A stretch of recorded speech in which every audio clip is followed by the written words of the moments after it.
Hello beer tubers and welcome to another beer review with me, Peter, the master of hoppers. Today checking out two classic, classic Amager beers. Shut up, Caps. So we're checking out two Amager beers today. It's been a while since I reviewed an Amager beer. I think the last beer I reviewed from Amager was the collab with Mikkeller and White Labs. The, what's it called? Big, Bold, and Beautiful. It was fantastic. It was very good. I think it was last year.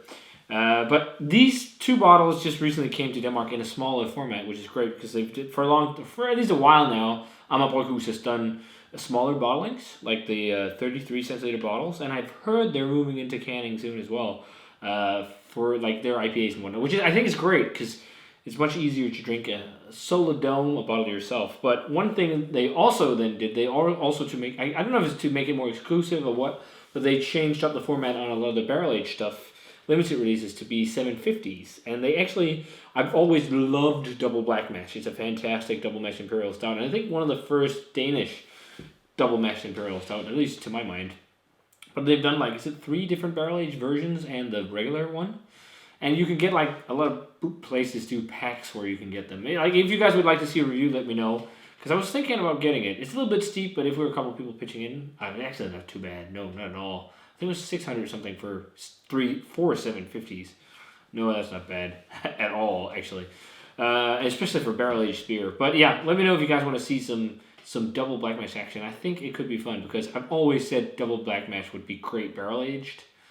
Now we have them, so yeah, this will be fun. So we're going back down memory lane. It's happening a lot right now, man. I've become such a nostalgic beer drinker. It's crazy. But we're going back to revisit some stuff they re-released recently. 2 beers that I utterly adored and still adore from Amager. Back in the day when I was, getting into craft beer, or no, not getting into craft beer, but I guess it's a bit of a mix. Like when I was getting into craft beer, when I still already knew a little bit of about craft beer, like around probably like 2015, 14, something like that. Amager was really just pumping out, like they pumped out so many crazy good beers, and they made all these crazy good collaborations, and they still do. I mean, Amager make some fantastic beers, and back then I just remember we couldn't get enough of their beers.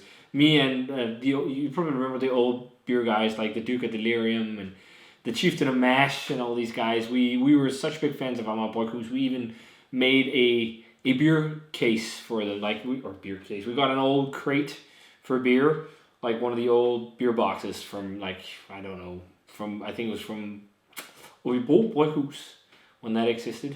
And then we painted it and we wrote Amager and stuff on it instead and sent it to them. It was awesome. But yeah, we drank a lot of Amager, and I remember like Batch 1000, Batch 500, Wookiee IPA, Todd the Axeman, Envy that was just so many. The IPAs, they did so many awesome IPAs, and what they really nailed was like the West Coast stuff. And I've gotten such, really back into West Coast IPAs. So when they put these guys out, or these beers out, I really wanted to try them. The fun thing, the beers we're checking out today is a West Coast IPA, and I guess you'll call it, by modern standards, maybe slightly New Englandy, but we're checking out their Wookiee IPA, made in collaboration with Port Brewing, and their Todd the Axeman, made in collaboration with Todd, who used to work at Surly. Todd Hogg. So I actually went to the brew day of their second collab with Todd's wife, Linda, called Linda the X Grinder. I don't think they rebrewed that one, but they've done, Todd the X-Men is like pretty much now, I don't think it's permanent, but they do like occasional releases of that. It's I think it's out quite often, and it's really, really good IPA. And I think it was before the whole New England IPA thing really took off, but because if you look at it, it looks kind of like a New England IPA. I can't remember, did it look like that in the past? The big thing is like it's double dry hopped. But I think actually we're going to start off with a West Coast IPA because popping them, this just smelled so explosive. So I think we're going to start off with this first. The Wookiee IPA originally made with Tommy Arthur from Port Brewing, and also, what's his name? The other, Mike Rodriguez. And yeah, this is a West Coast IPA brewed with Pilsner malt and Munich malt, and the hops are Hercules, Amarillo, Citra, Centennial, and Sorachi Ace. Alma used to knock out so many IPAs with Sorachi Ace. And they were one of the only breweries I remember in Denmark that really made Sriracha Ace work. I remember so many people kind of like, they loved Sriracha Ace or they hated on it, but I don't know. Amager just had a magical Sriracha Ace solution. I think it's a combo of different hops and whatnot, but in their beers, it always really nice, like spicy, dill, herbal kind of notes, but also pineapple, as far as I remember. But this one is 7.2% alcohol. So yeah, let's start out. And look at that, the beauty of clarity. Nice and clear West Coast IPA, in proper glassware, of course. It looks really nice. Light haze to it. I think it's a little bit of, I don't know. That's a little bit of haze to it. There's no yeast in the bottom of the bottle, so let's just get that in. But there's a little bit of haze to it. Maybe chill haze. I don't know. But it looks nice. White head. Let's check out the aroma. Golden, yellow, slightly orange. Oh, man. That takes me back again. Man, this is so nostalgic to smell. This smells really nice. The Sriracha Ace really, really, really comes through. Like, if you don't like Sriracha Ace, I think you won't like this. But, man, these are also really fresh bottles, which is awesome. But they're a couple of weeks old only. And it has, like, this cool, like, lemongrass, spicy, dill kind of thing paired with pineapple to me from Sriracha Ace. But this is like, it just screams being in San Diego and, you know, having your West Coast IPAs. Like, pithy, bitter, bitter smelling, like bitter kind of grapefruit, pithy grapefruit, a little bit of pine, loads of like mandarin orange and like really, really rindy, like oily orange notes. It smells really nice. It's like such a citrus bomb and like just a vast array of different layers of citrus, both like flesh, juice, again, rind, pith. It smells really nice. And then just a slight layer of sweet malt underneath. Just smells like, you know, classic West Coast IPA. Let's try it, guys. Cheers.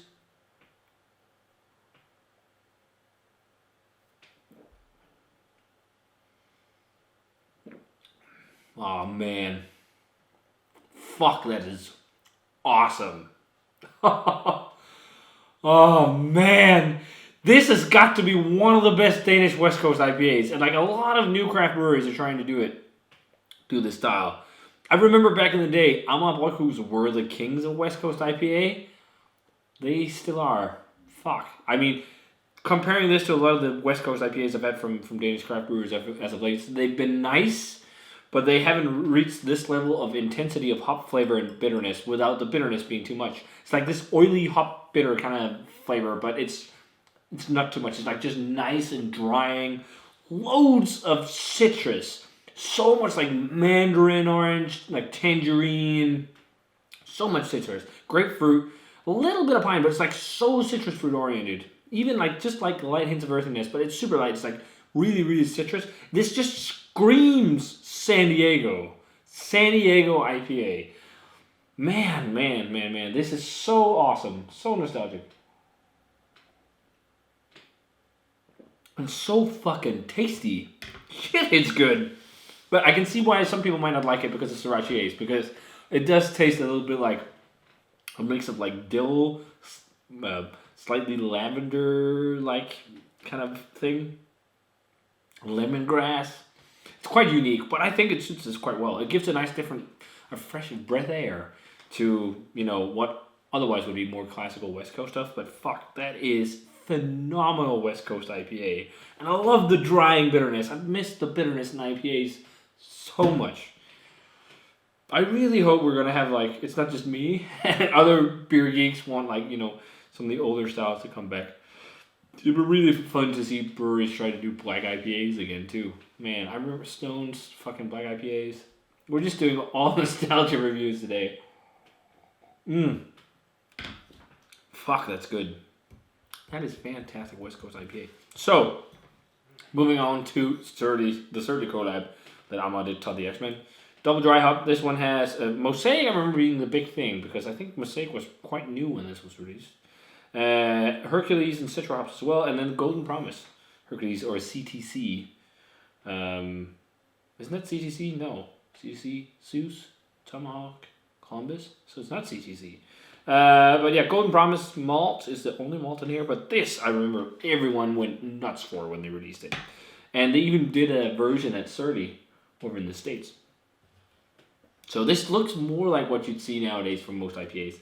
It's a little bit hazy, but I think when I've seen it on shelves, it's not like dead fresh. It's been a little more clear. But I don't think it's brewed to be a New England IPA.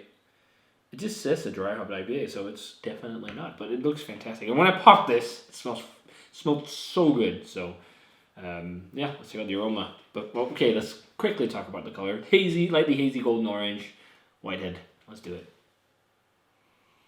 Oh yeah, this smells really nice. This is really dank. Like, it's really mosaic heavy. Like dank blueberry notes. It's really cool because it's kind of like slightly, it's something you think of when you think New England. But actually, I think maybe it reminds me more of like Alchemist IPA.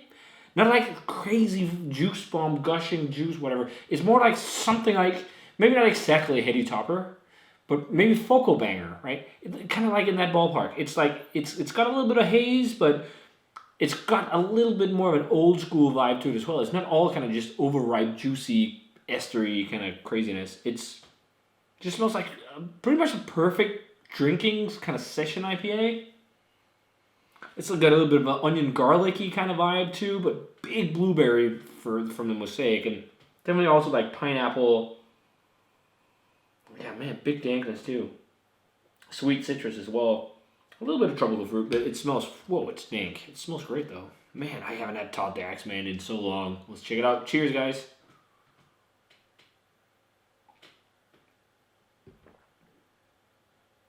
Wow. That is fantastic. The fun thing is though, like, no one talks about this stuff anymore, these beers. These are crazy, fantastic IPAs. Wow. I think a lot of people still talk about Todd, but this was really, really fun to revisit. I think Todd takes the cake a little bit for me, maybe. Just because it has a little bit more of expressive, like, big hop character. It's still quite bitter. Not on the same level, but it's, you know, it's totally different IPAs. Very, very different IPAs. Nowhere near, you know, the same thing, but they're really good. I've been making so long reviews as of late. I'm sorry, guys. I've been rambling so much about nostalgia. Oh, it's really nice. Big blueberry mosaic vibes. Loads of it. It also has, like, again, pineapple, like tart tropical fruitiness, big dankness to it as well. A little bit of an oniony, earthy kind of garlic thing. Also a lot of sweet citrus. Again, it reminds me of like Alchemist beer. It's something along those lines because it's like it's hazy. It's still like dry and bitter without being like crazy. Like, this is like really bitter, crazy West Coast bitter. This is not as much. I think they used to put the IBUs on here. See if they still do. Or did they? Maybe they never did. I can't remember actually, to be honest. But a fun thing, this description on this one is in Danish. On this one is in English. But yeah. Yeah, it's you know, it's got a substantial bitterness, more bitterness than you find in a lot of New England IPAs. So that's why it reminds me of like more like something like Alchemist, because it has like the big bold fruitiness that you associate with New England IPAs nowadays, but it's not as thick and gloopy, so it's much more drinkable and sessionable, which is awesome. And then it has more like dryness and bitterness. It's just, again, like really, really, really nice drinkable IPA. It'd be fun to see a version of Todd with Nelson, because I think Nelson would be such a great pairing with the other hops in this beer. But yeah, both of those are fantastic IPAs, fantastic, that are not haze drain. And it's really nice to drink something that's not haze drain, because haze is everywhere. And it's nice, but I just love going back to stuff like this.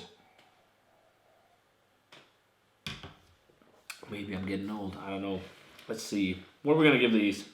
These are fucking great IPAs.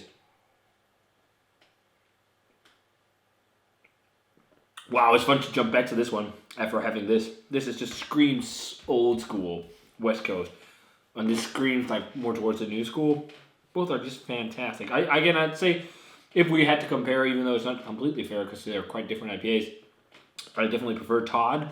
Todd the Axeman. Man, I should definitely get more bottles of this. It's also really well priced now. You have them in smaller bottles, you know. It's perfect IPA to crack when you come home from work or something like that. But yeah, I think we're going to go like a 94 on Todd. I think this is phenomenal. like really, really fruity, juicy, refreshing, slightly bitter. Again, Alchemist kind of. I'm just gonna call it like, as they say, double dry hop IPA, not New England or anything. Just double dry hop IPA that's really tasty and refreshing. 94, I think it's really good. And then I'm gonna go like 92, 93 on Wookiee. Wookiee's really good, but if Wookiee just had a little bit more fruitiness, it would be really nice. But the classic West Coasters aren't as fruity as this usually. But the modern, there's a little bit of I think, Beechwood, they do a little bit more of a modern take where it has a little bit more of a flavor like this. It's kind of like you mixed both. We should do a cuvee. But 93, 94, very close, very different beers. I adore both of them. Great beers. Urge you to check them out right now because they're dead fresh. Hopefully they're still going to be dead fresh when I post the video. Because I have a big back catalog right now. But let's do a quick cuvee and see how that is. So here we have Todd the Wookiee Man, the cuvee. It smells like a much more pithy version of Todd the Axeman, like much more pithy and citrusy.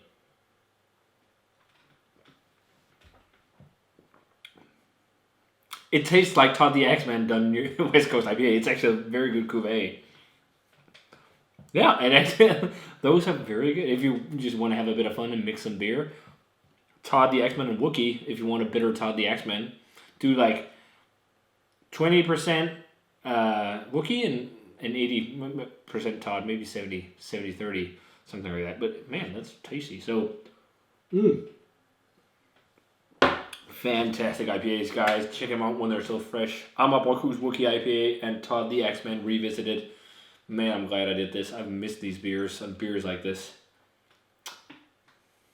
Nostalgia mode activated. So if you guys had a chance to try these, let me know what you thought of them. They're dead fresh, as I said, so check them out right now when they're out. And as always, remember to comment, subscribe, check out the Facebook fan page and Twitter and Instagram. Give this video a thumbs up if you enjoyed it. And I want to say cheers and see you guys in another beer review.